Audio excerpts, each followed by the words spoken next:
I have not given this privilege to anybody, that somebody can make me happy, somebody can make me unhappy.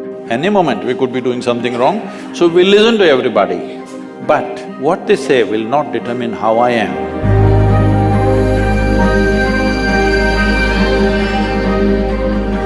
So Sadhguru, sometime back I happened to be in a situation where a friend of mine was drunk. So when she was in the drunk state, she was repeatedly saying that please don't judge me as I'm drinking, please don't judge me. It is… but she has lost her judgment, but she doesn't want you.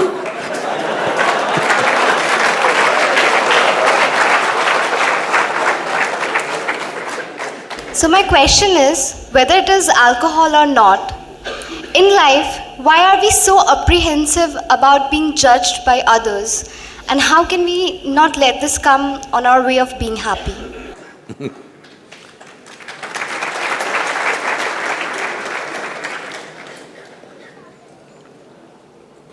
Look at me. See, I'm always stoned.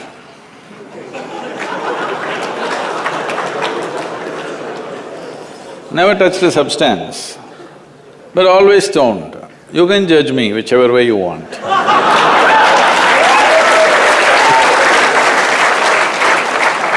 Because one thing is, I'm stoned in such a way that I have not lost my judgment at all. And at the same time, whichever way you judge me has absolutely no impact on me because I'm completely stoned.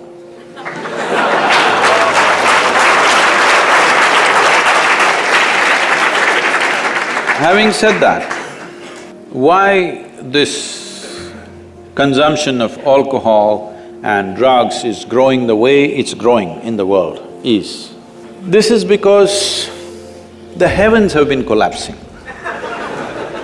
Yes, I was in Bangalore just 3-4 weeks ago. There were over 8,000 people doing a 2-day program with me. And just casually I asked, how many of you think you will go to heaven? Only 5 hands went up. Then I asked, are you all the hell people?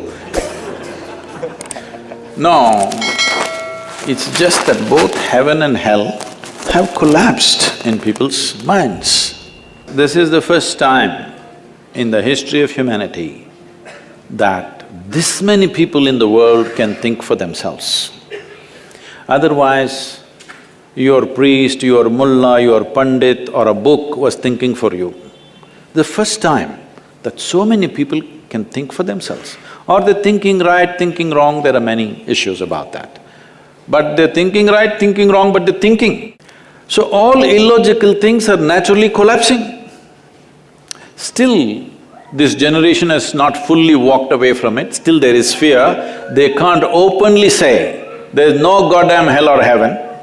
They're still fearful about it, but they're trying to make a little heaven for themselves here. So, hey, wait. So naturally, when they're not able to do it for themselves out of their own intelligence, they will fall back on chemicals.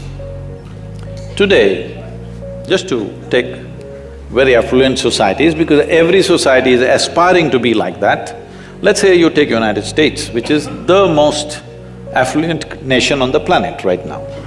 70% of US population is on prescription medication. Another 30%, of course, buying it off the back streets.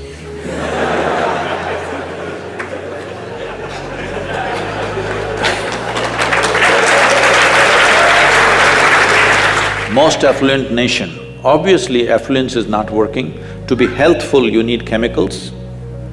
To be joyful, you need chemicals. To be peaceful, you need chemicals. To be ecstatic, of course, that is ecstasy. So, I'm not even looking at it morally. It's never a moral issue for me. If 90% of this population right now is on chemicals, believe me, the next generation that we produce will be a generation which is much less than us. If we produce a next generation less than ourselves, we have committed a crime against humanity. Because the next generation must be at least one step ahead of us, otherwise we've lost it. We've lost the entire process of civilization when we produce a next generation which is actually less than us. So, we are heading towards this rapidly unless we teach individual human beings how to simply sit here and be blissed out. Stoned enough or no? Just look at me. But am I conscious enough, alert enough, clear enough?